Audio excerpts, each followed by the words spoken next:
Riley was my everything, my North Star. We met in college. Classic story of a jock falling for the smart, artistic girl.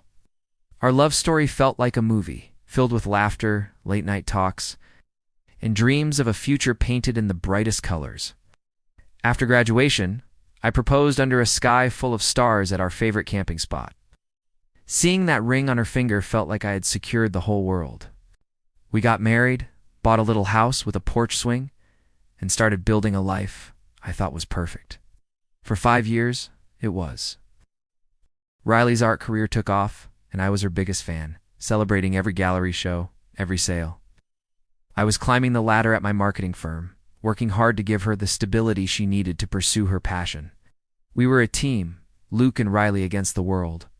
Our friends called us the perfect couple, and honestly, I believed it too. She was the calm to my storm, the anchor in my chaotic life. The way she looked at me with so much love and adoration made me feel like the luckiest man alive. I never once doubted her, not for a second. Then things started to feel off. It was subtle at first. She started staying late at her studio more often. When I'd call, she'd sound distracted, her voice distant. She said it was a big commission, a demanding client. I believed her. Why wouldn't I? She was dedicated to her art. But then came the missed calls, the texts I'd see her quickly hide when I walked into the room. A knot of unease began to twist in my stomach, a feeling I couldn't quite name, but couldn't ignore either. One evening, I came home early from a business trip, wanting to surprise her. The house was dark, figured she was at her studio, so I drove over a bouquet of her favorite lilies on the passenger seat. As I pulled up, I saw her car, and next to it, another car I didn't recognize. My heart started pounding. I saw them through the large studio window, 2 silhouettes against the canvas lights. It wasn't a client meeting. She was in his arms, her head on his shoulder, the world tilted on its axis. The lily fell from my hand. I couldn't breathe. It was like watching my own life implode from the outside. I drove away that night, my mind a blank, howling storm of pain and confusion. I didn't confront her. What would I even say? The next few weeks were a living nightmare. I was a ghost in my own home watching her, this stranger who looked just like my wife. Every touch, every I love you felt like a lie, a shard of glass in my heart. I started digging, driven by a desperate need for the truth, no matter how much it would hurt. I looked through our shared phone bills. The same number appeared over and over, late at night, during times she was supposedly at her studio. A quick search revealed the name Julian Vance, a well-known art critic who had recently reviewed her work. The pieces clicked into place with a sickening finality. The glowing review, the sudden big commission, her late nights. It wasn't about her art, it was about him. The confrontation was the quietest, most destructive moment of my life. I sat her down on our porch swing, the same one where we'd planned our future. I laid the phone bills on the small table between us. I didn't have to say a word. The color drained from her face.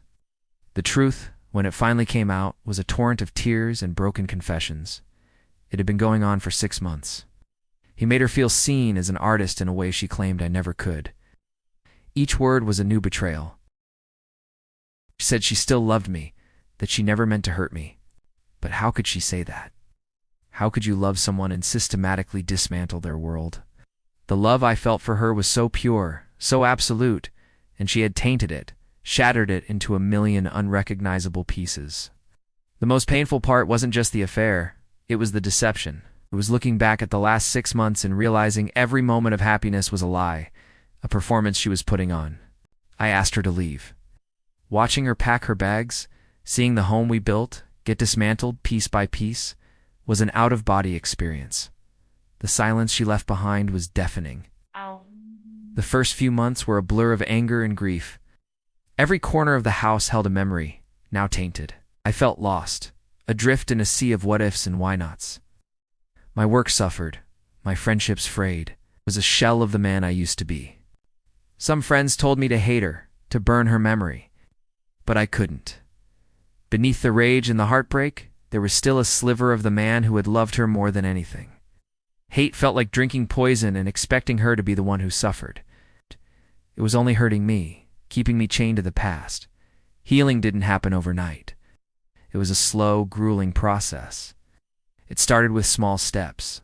I redecorated the house, reclaiming the space as my own.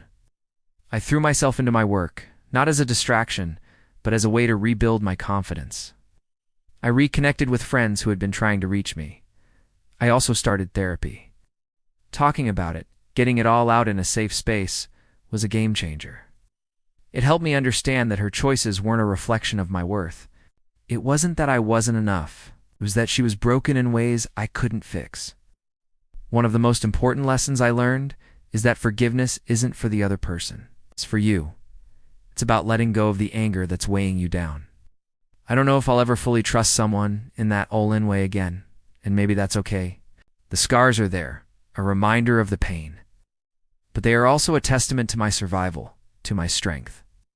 Today, my life looks different, but it's good. It's authentic. I'm finding joy in new things, in my own company. The future isn't the one I planned with Riley on that porch swing, but it's a future that's mine to create. I'm Luke, not Luke and Dryly. For the first time in a long time, that feels like enough. If you're going through something similar, please know you are not alone. The pain can feel all-consuming, but it won't last forever. Reach out to friends, family, or a professional. Taking that first step is the hardest, but it's the most important one you can take on the road to healing. Thank you for listening to my story. Please subscribe for more stories about navigating life's challenges. You've got this.